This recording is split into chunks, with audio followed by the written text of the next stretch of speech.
to our first topic, which I'm very excited to hear what you've got to say about this, Okay. because it's about the industry that we love so much Yeah. wanting to unionize, JJ. Now, there Yeah. was an article I was reading on Sifted. For you guys listening, Sifted is a really good site that basically takes all the information like gaming news and stuff like that around the web and collates it into a personalized feed for you. So if any of you guys are interested, definitely check out sifted.net. But that's where I got this article from. It basically it's a survey of just asking developers, their support for unionization for gaming and whether they should do it and whether they shouldn't. Now, I wanted to ask you just to get to the meat and potatoes of this, JJ. Do Yeah. you think they should unionize or not? Like I'm all for the rights, and I definitely think they should. I definitely think, yeah. I mean, to put it down, it's basically asking, do you want the game developers to have more rights in terms of their own health and safety or not? And that's it. And I do think, yeah, I have to agree. I do think that, yeah, I don't mind anyone getting themselves more rights. Like I'm not here to tell anyone that they can't or they shouldn't, but yeah, I do think that they deserve more rights for 100%. And Okay. then the backlash of that would be is that a lot of games might take a whole lot longer, Mm. which Yeah. I'm fine with. I'm definitely fine with. Okay. I mean, that is what ideally you would think unionizing would do, right? Like being part Yeah, of a union would do that. Um, but here's the thing. And I always wrestle with this, and this is not me being like unsympathetic to people that are being exploited in whatever industry that you're in, because I think unions yeah, in particular industries are very, very important, right? And like you said, yeah, they definitely protect the workers and stuff like that. But gaming, and obviously this is something that's been creeping up time and time again because we always hear these stories of like crunch and developers at whatever studio had to work like 80-hour weeks, right? Yeah, and yeah, people just look at that number and they're just like, oh my god, that's not fair, that's a problem, right? But not really looking at, for example, that individual that worked those 80-hour weeks, was that their choice? Were they forced to? Were they compensated and stuff like that? Now, with unions, that basically just kind of eliminates that possibility. Now, my argument to this is that person working 8 hours has now produced, let's say they produced, because one of the stories came out about Red Dead, for example. This came out like last yeah, year or the year before. And Red Dead's like bigger, one of the biggest games released this generation. People love it, whatever, right? Now, to achieve that, you could argue that those 80 hours were necessary. Not mandatory, but were necessary. And when yeah, I say necessary, I mean necessary in the mind of the person that's working those 80 hours, not yeah, in the mind of the person that's telling that individual to work those hours. And that's where I think this whole union thing gets kind of muddled because people think that a union is there to stop you from working over your hours, but they don't actually understand that that's probably, like with any industry, this is not unique to gaming, that's part of the job in a way. And because it's a creative field, right, it's probably something that's not stated even in an interview or anything like that. yeah, And it's not necessarily expected, but it's just something that happens, right? Yeah, yeah, like even the book that, because I'm going back and I'm reading Masters of Doom, right? Yeah, again, like brilliant book yeah, by the way. Like every time I just need inspiration for my own game and like just to feel that drive and need, I just go back and read that and just like, and I'm just like, yes, yes, yes, yes, yes. Like this just gives me, and even in that, it touches on how they would spend, and this was before they made it big, but when they were trying to like do the prototype for what was that? where they copied Mario when they did the Mario copy and stuff Yeah, like that. And I think it was just after that, and they had their first contract where they were going to do shareware or something like that, and yeah, they were working like insane hours, like not eating or anything. But I guarantee you, if you were to speak to any one of those guys, they would be like, no, we were happy doing it. Like it wasn't killing us. Because I feel when you're in that zone of working, and doing what you need to do to achieve a certain goal, it doesn't matter how many hours you're working. Now, that's not to say that you shouldn't be compensated. And like, to be honest, if you're working in a creative field and your artist, for example, is working their ass off and they don't want to work their ass off, you're not going to get the best results out of them. So, and yeah, a union almost eliminates that completely, because what it then does is, like you said, games would take longer, but they might not even ever get finished because, like here in this country, when we have like a true strike or something like that, and the union initiates that and stuff, like, correct me if I'm wrong, guys, uh, at me at Twitter or whatever if I'm mistaken about this, but like they they can like initiate a strike, and even if, for example, you're part of that union but you don't want to strike or whatever, it doesn't matter. You're like that. The majority wins, right? And they'll just take it, and then millions of people can't get to work or whatever, and all of that stuff. Now, that imagine that happening in a game, in the game industry, in that type of environment. Your game's not coming out because like schedules are so tight now with the hundreds and even thousands of people working on a single game. Imagine if you like said, right now everyone needs to drop what they're doing and then we're not going to do this. I mean, or if you become part of this union, those people might not even be able to be hired by anyone else, right? In terms of it, like yeah. there's so many factors into like the publishers agreeing to this and stuff. And that's not to say that, people shouldn't be protected, but I think there needs to be an education on like, that is the nature of the job. And to be honest, the It is. people, yeah, go on, sorry. Yeah, you're definitely right. But the only issue is, as well, is that you're definitely right. There's some people that want to do it, and there's some people that definitely get off, and that's what they want to do, and they want to work those hours and want to do like that. But there's also people as well that don't have or they have families and stuff like that. So playing the devil's advocate and kind of sitting on the fence, that it works both ways, because if someone's in there that just wants to get home to their family and they can't, because if they do, it would look bad while everyone else is staying back. So sometimes it's even forced psychologically, like, oh, I have to do this because otherwise I may not be coming back to this place But when wouldn't this you game's say finished. I may not that's have a the job. nature of the job?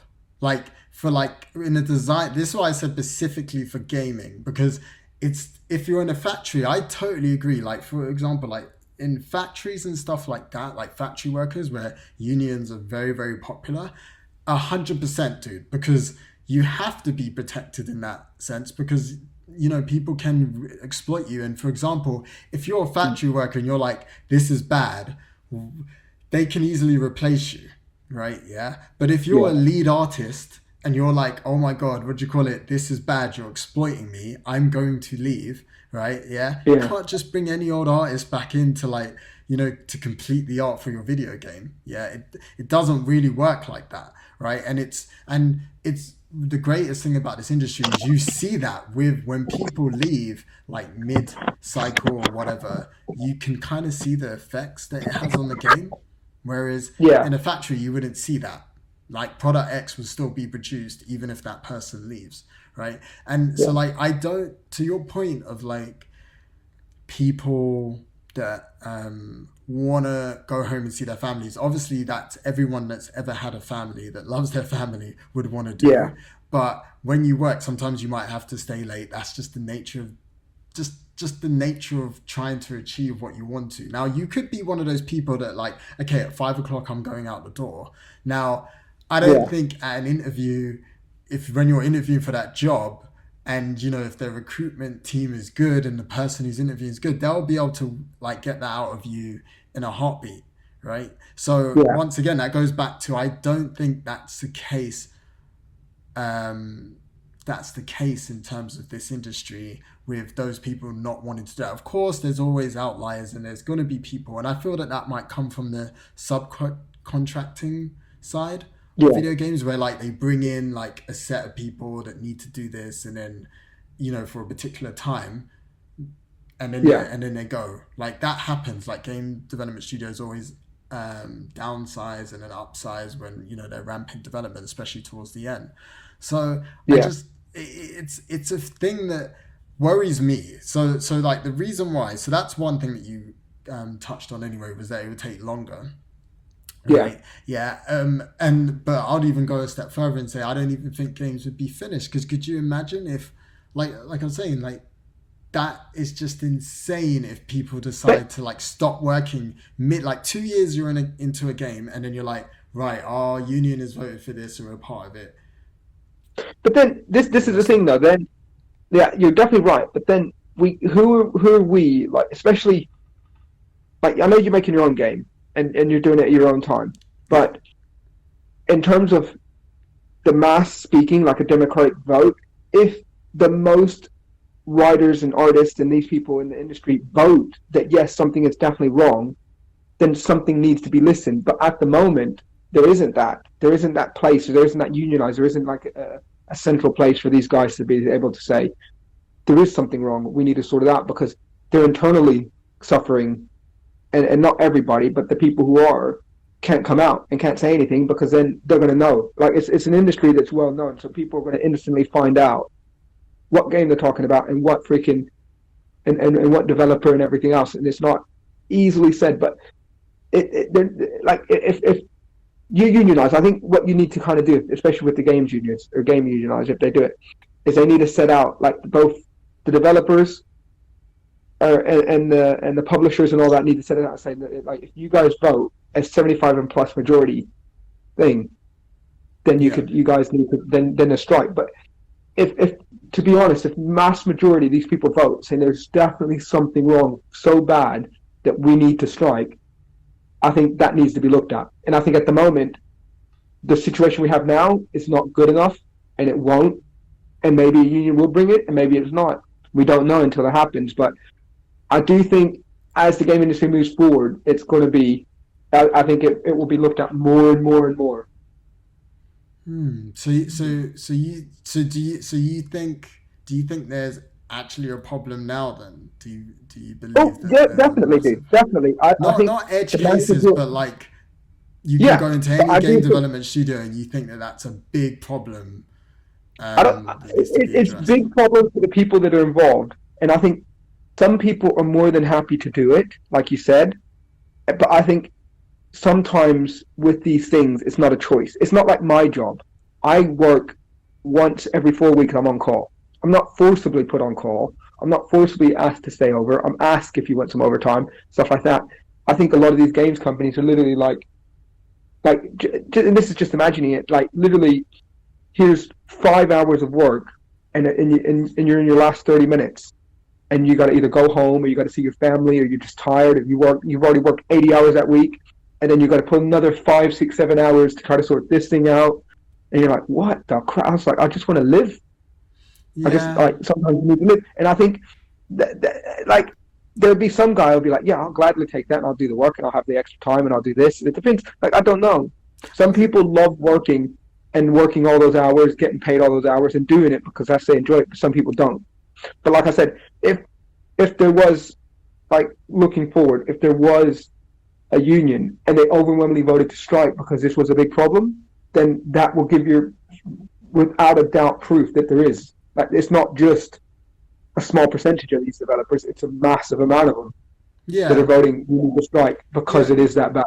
Yeah, well, I guess when you're part of the union, like one voice says it all, right? So, like, if one person brings that up, then the union takes it. I mean, I'm Take it ignorant to a vote. to, yeah, I'm Yeah, if it ignorant to takes it to a how vote, unions work completely, but you might not, you might have, say, a 45 to 55% split of people that agree that they should strike or whatever, right?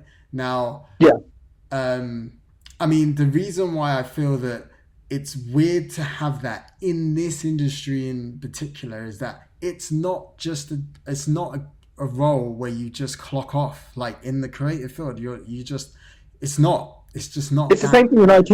It's the right? same thing that Yeah, I've got now. Like, yeah, you never clock off. My manager literally works 90 to 100 hour week. Yeah, to a point where his wife exactly. is like, Like that's what I'm saying. In any industry, right? Yeah, you're never. It's not. It's not even because I know in some cultures it's frowned upon. Like literally, I think in Japan actually they have this thing where like no one wants to be the first to leave. Right, yeah. So then yeah, no one does, and then everyone starts like staying until like obscene hours, right?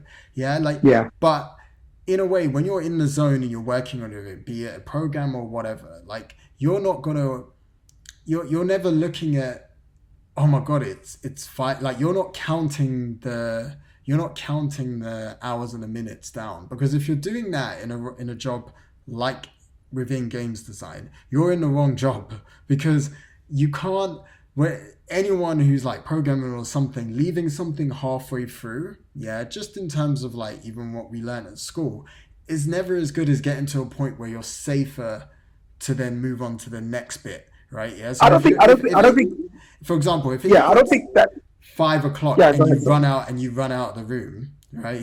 Yeah. Yeah, like you're gonna be probably worse off when you come back because you might not even remember where you were. But that's in a creative aspect. Like, for like a You might be factory. right.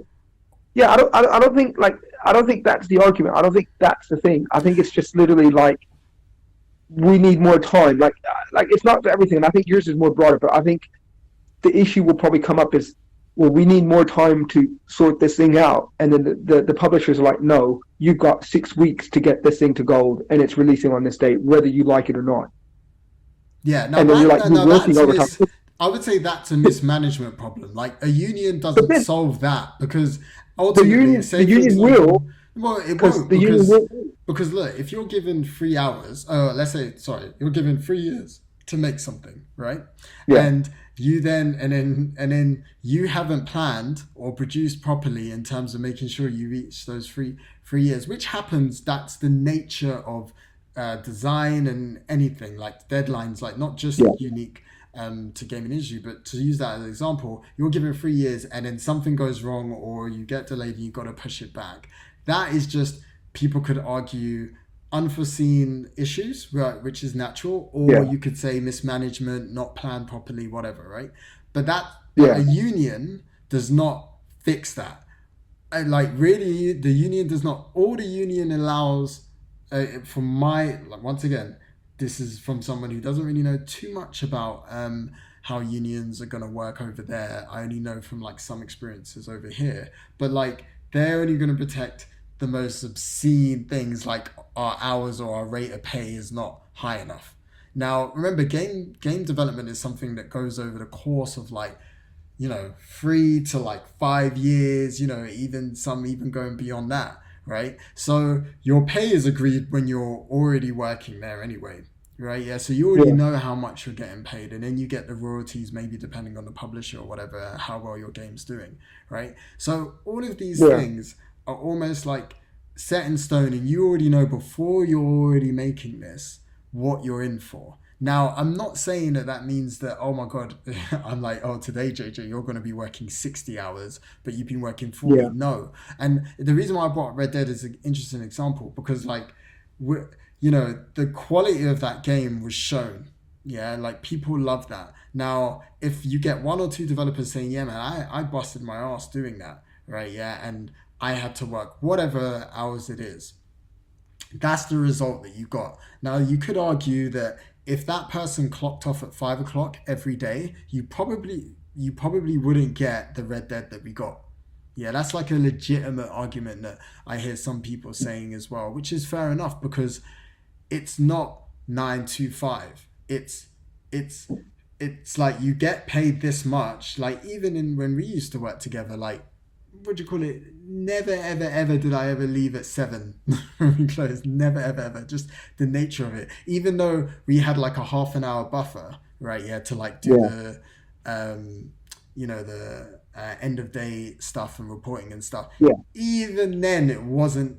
I never left at the time, but it was fine because I realized, look, man, that it needs to get done. Because if I leave at the time that I have my quote unquote right to leave, it's not going to help the progress of the business, and then it's just going to make my yeah, job harder necessarily. Have a union, they protect you with that, but then ultimately the end product suffers. Now, in this terms, it was, it's not a design, it's not a design field. But then translate that to a game environment, and now you don't have a game as good, or now you get a game that's going to be delayed, and all of that money that's gone in, right? Yeah, to making this game, like during that 3 to 5 year period, has now been wasted because it might not even be finished. Which is one of the reasons why I feel we haven't seen a union yet, because of how different games design is. But that's not me saying that developers and people that work for these companies shouldn't be protected, but they got to think about the type of protection they're going to get. Because I've heard stories of like, there's people that literally, like, they'll get angry at people that do their work, right? Yeah, in unions, and they're like, no, don't even, like, you're doing too much, right? Yeah, because we're going for this in the union, and if you do that, it's going to be harder for the company as a whole, to see how they're exploiting us. Like, there's definitely people that will abuse it in that way, right? Yeah, but once again, I don't think in the game industry you're going to get people that are like that, because they're people that have to be passionate about what they're doing. Yeah. So, I mean, yeah. It's unique, but it's. I think it's needed. I definitely think it's needed, but I think you're definitely right, because I think you're arguing, like, your point is I think you're right, but I think anyone in that industry, everyone in any industry, is, if they're about to close, they're about to do this, like, there's always crunch time at the end of stuff, and that's normal and stuff like that, and I don't think that's what they're arguing about. I think the debate, and I think it will show its face if they ever get it, or if it gets close to it. But I think the issue is, it's those times that, you're finished with what you're doing, or you could sit down and you could do like this, but they're demanding more, or they're demanding something that's not of like almost common sense. And I think sometimes games developers as well don't ask that ask these developers and programmers and all these things that are just beyond the realms of expected. And I think that's the issue. I think what you're talking about is fine. Everyone does that in all their jobs. So if like you said, a factory worker, I'm just about to finish this line of 50 things or whatever I'm making, and it's going to take an extra 20 minutes, 30 minutes, 40 minutes. They'll do it, put it all through, get it through, clock out, go home. They're not just going to stop it right there and go. But I do think the union won't necessarily help with all that, and I don't think that's what they're fighting for, but I think it's the extreme cases that's what they're looking for, not these. I can see. And I think that's the case, and I think it needs to be sorted out, because I think working 100-hour weeks for months and months is not good for anybody, dude. No, and that's why I think even when we read those articles, it's like, come on, like, are you honest? Like, you would have to be, and I go back to, like, I use the games as well, like something like Red Dead as an example, just because of its success once it came out. That, like, if you're gonna work your artist 100 hours a week, right, which is just insane amount of hours, right?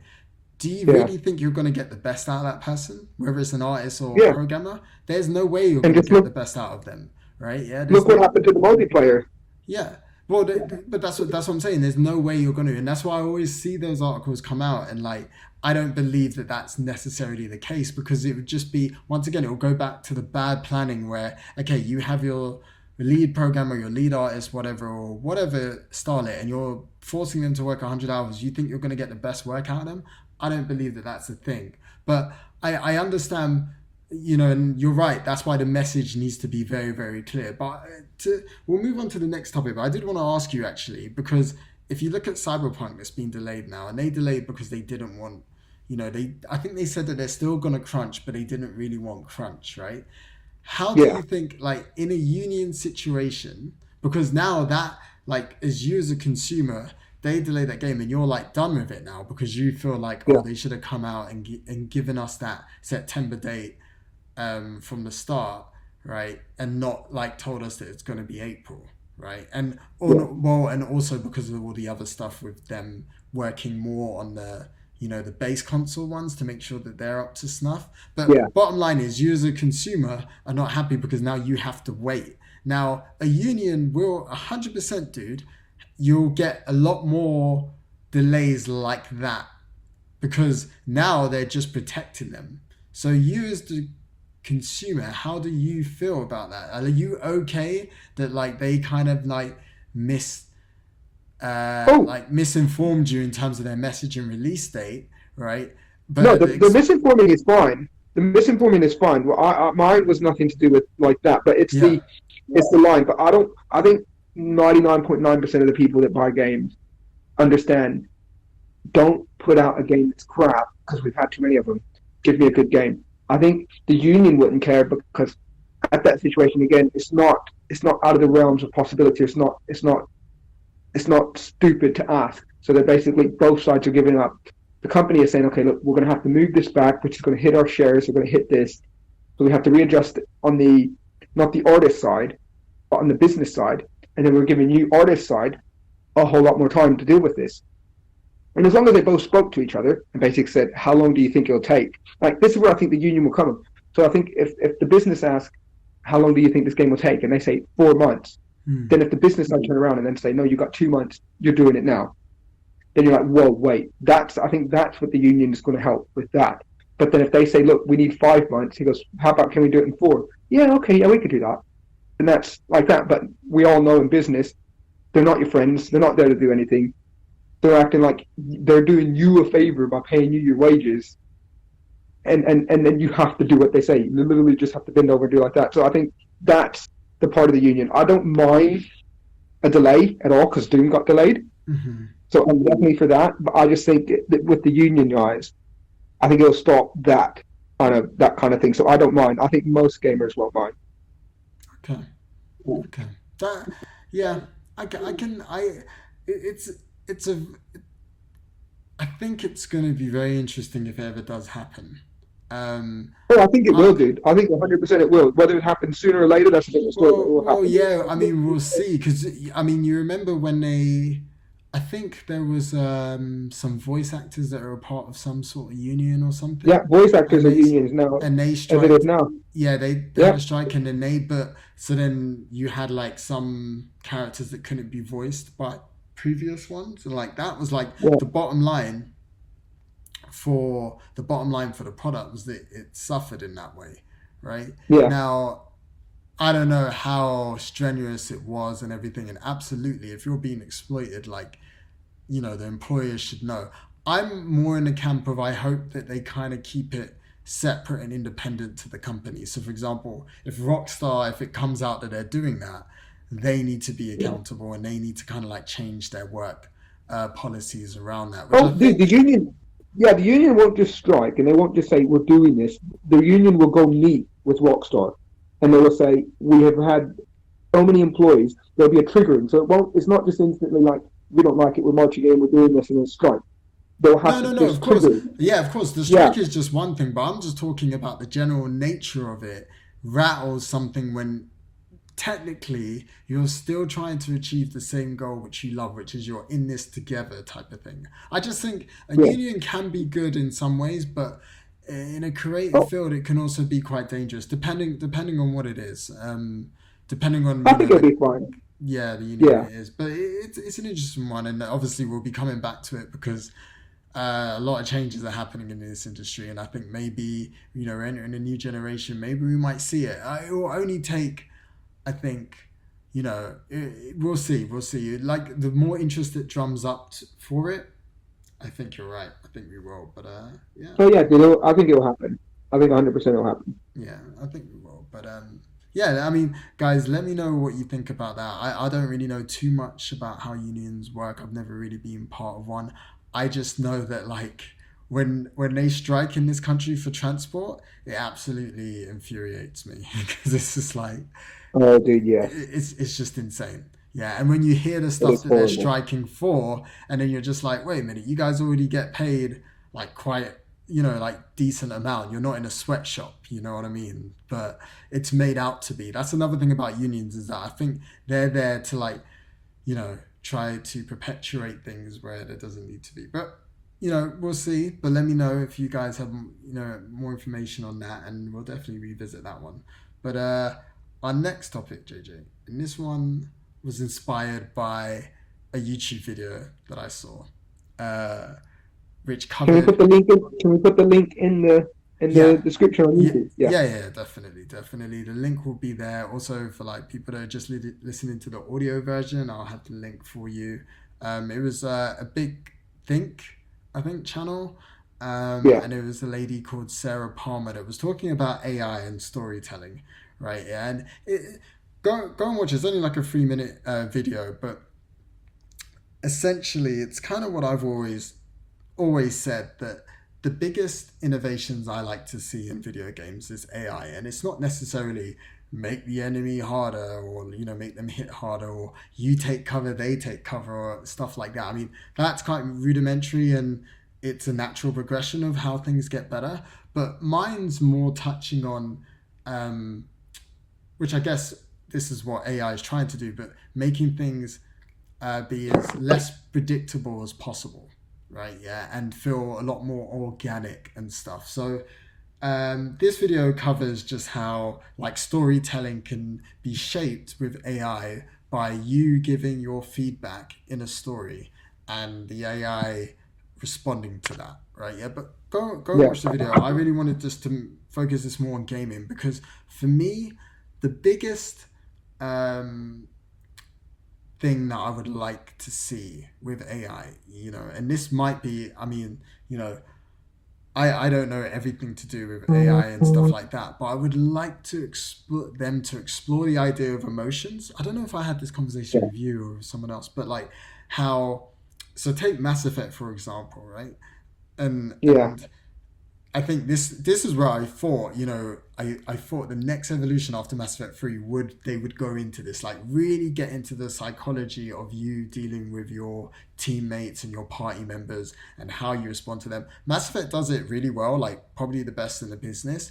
But you can still kind of game their responses, and there's still like a flow chart of options of where you could go, right? And Yeah. how I look at AI and how I would like to see it is, imagine if we get to a point with game design where you don't actually know how your party member, for example, is going to react to when you do something bad. And that could be based on several So different, let me yeah, let me ask you a thing. Let me ask you a thing as a game developer, because I've read a lot about AI, mhm, and the big trouble with AI is how to teach it. And the two things with AI now is there's a bottoms up or a top down. yes, So bottoms up is basically they teach them nothing, mhm, and then they just make them learn as the issue goes along. So a lot of the AI is the self vacuuming units that you see now. mhm. So Well, what they used to do is yeah, they used to put the AI there, and this wasn't made for vacuuming units. This was made to see how AI would progress and yeah, how it learned which was the best way of doing it. So mm, they would literally put the AI in there. He would walk around the room, he would hit something, and he would learn, and he'll start to learn everything in the room. So once the AI fully learned the room, his little maze run of the room and how he went around the room and stuff like that was got faster. He got better. He got more what is it, more secure and stuff like mhm, that.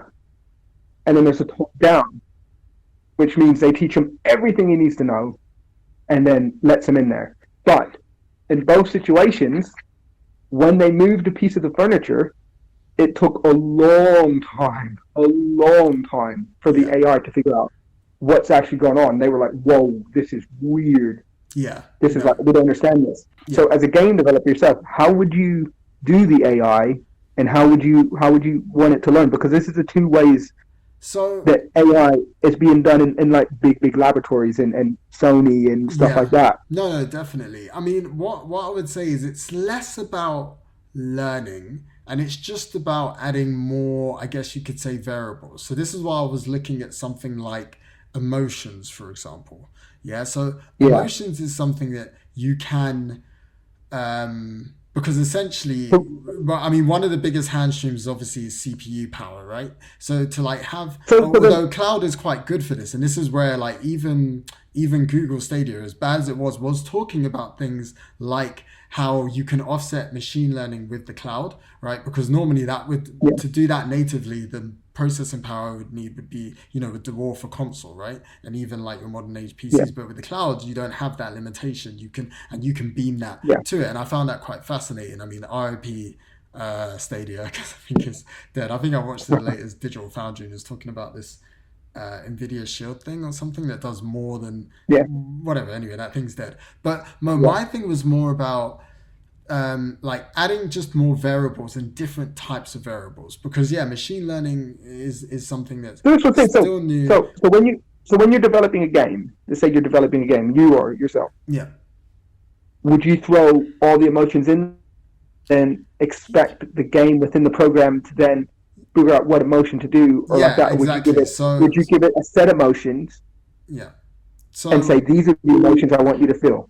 Okay, so what I would do, in this reason why I brought up Mass Effect, what I think would be a really cool thing, or any other game that explores like character relationships like this, is they're on the right trajectory anyway in terms of what they're doing with the, and it's not just AI driven, but like with character relationships. So how I would do it is exactly what you said. I would like take a emotion like fear, for example, and I would really go to town on not just the AI, but like programming. In Mass Effect's thing, it's like you do one thing and your character responds in that way. Now, adding a thing where, for example, your AI characters experience fear, right, is an opportunity for you to write. And this doesn't necessarily mean just allowing like machine learning to do it, but you can write. It could still be a preordained path, but because you're exploring an emotion like fear, that has so many different variables to it, right? Yeah, that it would make your experience as the player a lot more organic, because you think, for example, let's say you shoot someone in front of Jack, right? Yeah. Now, fear works in a lot of different ways. Yeah. Fear doesn't necessarily have to be something that is seen as, oh my God, I'm scared of this person that's done this. It could be seen as like almost an admiration. So like when someone like when you see a parent does something and you don't have like, it's not an unhealthy fear, but every child has like a fear of their parent, right? A God-fearing fear of the parent. Yeah, God-fearing. But when that parent does something, it's like, oh my God, that's not, in their mind, it's like, oh my God, that's not something I would have done, but my mum's doing it and it's my mum, and you know, I kind of like respect my mum, good or bad. So how I'm going to react to her might not be, I'm scared of you. It might be a thing of like, you might have like a thing of silence, or you're more like reserved when they call you up on what they did. Or you can, the reaction won't be binary, is basically what I'm saying. So it's less about like, and this is why I wanted to bring AI into this, but it's not really necessarily just AI. I just think it's an idea of exploring, because like, creating an AI that fears fear, right? Yeah, could be, just imagine how that would be super problematic in terms of, again, I'd be super advanced, but like it would be a mess, right? Because no one would know how a machine would actually act if it's pre-programmed to experience fear.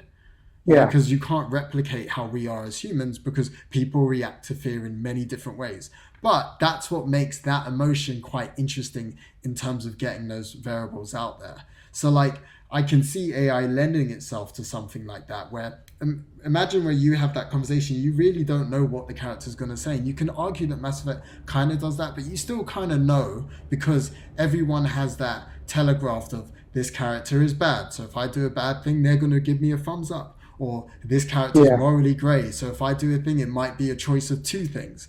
But imagine if but fear is never black and white, and it is something that people react to in so many different ways. Like someone could act aggressively to protect themselves, but they're scared, right? And being able to program that in terms of an AI would be like insane in terms of how advanced it is, but it would lend itself in just a more binary way, because you have more options of the outcome. So I wanted to know what you thought about that, and like exploring specifically with Mass Effect, like that type of representation in emotions. So it's not just anger, happy, sad. It's fear, like exploring more complex emotions and not allowing the machine to do it, but just the person who's designing the game or programming it to do. I think I would like it, but I think, like, from what I read and what even you're saying, it's going to be very hard. Like, I think we need to look at what Mass Effect done and see how we can make it better. But I think going in the future, I think even these next gen consoles, even the PC, it's going to be very hard, like you said, to make a game, unless the game is focused on one individual thing, Mm. and then you, as a player, would then interact with that thing, and there'd be a couple of freaking non-playable characters, then it would react to you, and you would react to the situation, and then it would play out in multiple different, many different ways. And it would kind of be almost like a proof of concept, because it'd be very hard, like super hard from everything that I read, to kind of implement even close to half of what AI is doing now. And it would be way too many variables. The game would be broken. It would be too many different things. Well, So I guess that's kind of what I'm asking for, actually, is kind of like to create an environment where, in terms of what you're saying, in terms of it being broken, it kind of would be, but you're still controlling it, because this could say, definitely. sake, it could still be just a response. So because the AI would basically be the situation, the non-playable character's reaction to it, and then their reaction to you, and then the levels that go on through that. Yeah, and it also take into account previously what you've done. I mean, this is super advanced stuff. This is like way over like what I like. My understanding of AI is very rudimentary to like, it's not advanced, but it just, in terms of like theory crafting, I can kind of see, like with Mass Effect, even just by adding that idea of like, okay, you have someone who's scared of you, what does that kind of mean, right? And where could that go? And then you branch that with your backstory, what you've done previously in the missions. Like, these are the things, like in terms of next gen, that I don't think is out of the realm of possibility, because it's stuff that we've had before. It's just going that next level, because I would just love to have a character where you literally don't know what they're going to do. And I guess we have that in a way, but in something like Mass Effect, where your actions is a cause and effect kind of thing, will, like, that would be so cool if, like, for example, Jack reacts in a way where you're kind of questioning it, like it's very human. So like if I like just get up and like react to something, you're going to be like, why did Ed do that? Like, Ed, are you all right? And then you might want to take me up on that and stuff like that. And maybe what I'm asking for is kind of like, 20 years. So it is going to be massive, because even before the game starts, then the story has to start. So that's what I'm saying. So a proof of concept, even for you, like, you should try to do this. Create a situation, create a game, create minimal amount of in-play characters or NPCs, and then throw in as many different things as you possibly can, because it is going to have to be like that. And then I think when true AI and true stuff like this actually hit off, then it's going to be like that. But then you got to think, it's like using Google, Alexa, Google Home, YouTube, that kind of stuff. The algorithms that go into that, and then they do like this, and then change this, and then change that. It's so much, man, that the game will be so kind of like restricted on what you could do, but the outcomes, like what you would like, would be so limitless, and almost like there's not a number to put on it. Like, you could literally probably do something. I think I'm right, but don't quote me, and I forgot the book. But one guy created something like this in a computer, and there was over 2 billion different possibilities within a 20-minute little structured situation. And I think it was a car wreck. I think he created this to do a car wreck, or a reconstruction for a court thing. It was a court thing, and then he said, "What happens if I let these things roam free?" And then he basically, it was a cars crossing the interstate with a couple of people on the side, and it went on for 20 minutes, but he introduced AI to everything in there. And then he had to cut back all this kind of stuff. But it's weird, dude. It's so weird. And I remember reading almost like 12 different chapters on how he went through all this. And his book is huge. It's about 600, 700 pages, and more than half of it was to do with him and that, and how interesting it was. Yeah. And it's really hard, and it's really structured. And this guy's got freaking doctorates in computer science and engineering, computer engineering. This guy's got multiple degrees upon degrees of doing this kind of stuff. And he was saying, this is not happening in gaming for generations. Until we could get it up. Until we could get this up high enough to do this. I mean, unless you create an environment where it's like the ultimate open world game where literally you've basically put the player in a scenario where the developer's even like, hey, I don't know what's gonna happen, in terms of your relationship with this person or whatever. And yeah, it comes back to the thing of like, is that gonna be fun? Will the player enjoy it? Yeah. But I think it's fascinating to experiment with stuff like that because Oh, it definitely. makes you, and it also actually makes you appreciate like us as human beings, right? Because we are faced with that every single day of our lives, every minute of our lives, right? Yeah. Now, the problem with machines is that obviously, yeah, we program them, so you could argue that there's a limitation with that, but they Yeah. don't have that rational thought process out of what is preordained for them, right? Yeah, whereas we do. No. Yeah, we have that thing of choice. Yeah, so like it's never about getting as close to that as possible because you don't want to do that. I don't want to replicate dealing with another human being in a video game. You don't want that. Yeah. But it's just interesting taking certain, that's why I pinpointed like emotions and different things outside of the binary happy or sad, right? For game developers to try to experience and try and play with, because those inherently they don't have binary results, right? Yeah, they have just Yeah. many more. Like, whereas you build a Yeah. game saying you can be good or you can be bad, it's very easy to like build a world around that and a structure around that. But fear Yeah. is something where you're still at the mercy of the person telling the story or writing the game or whatever, of how fear is going to be portrayed with them. And it's not right or Yeah. wrong, it's just whatever. Like, whereas I think when you have good or bad, sometimes you run into that problem. Like, even to talk about Game of Thrones, for example, yeah, and what Daenerys did at the end, right? Yeah, like some people might say, oh, that was thing or whatever, but they're just experiencing it from a good or bad standpoint, right? Yeah. But it's never communicated that like fear might play a big point in that, right? Yeah, in that decision making, right? Yeah. And then when you understand what fear as an emotion is, right, then you're like more like, okay, that makes sense that she did the thing that maybe might look like was ridiculous, but actually makes sense because we're looking at this particular emotion. So Yeah.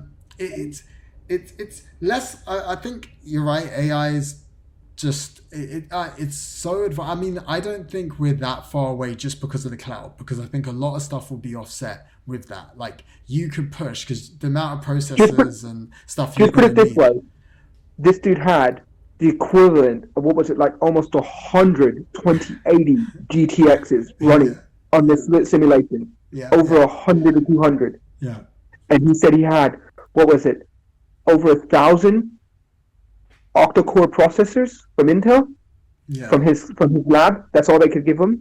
Damn. And he said that he started with less than half, about 20% of this.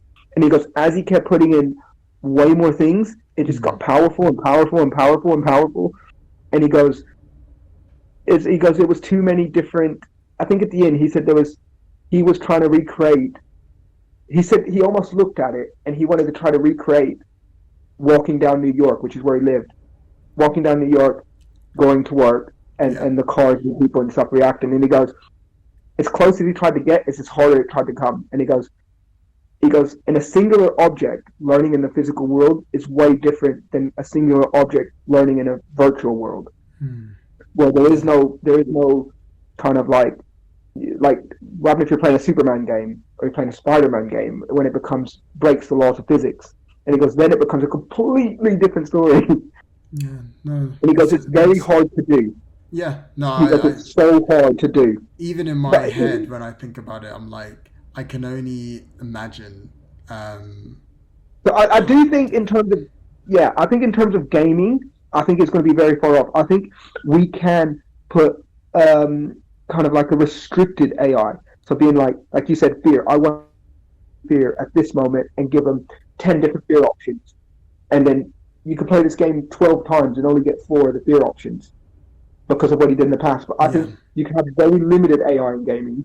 But even then, that's going to be very hard, and that's going to suck a lot of freaking powers. So a lot of different. It's such a fascinating thing. Like, anyway, we're gonna be going into a particular game in a future episode that's going to explore that, because I think what I was talking about is just ripe for that type of game. I don't like in any other game, they're so varied, but with this one in particular, I think that's something that you could put a lot of R&D into and get really good results. It's hard, and you need like probably the best writers and best psychologists ever. But I think Yeah, it's well suited to that. So, yeah. but yeah, that's all I got, dude.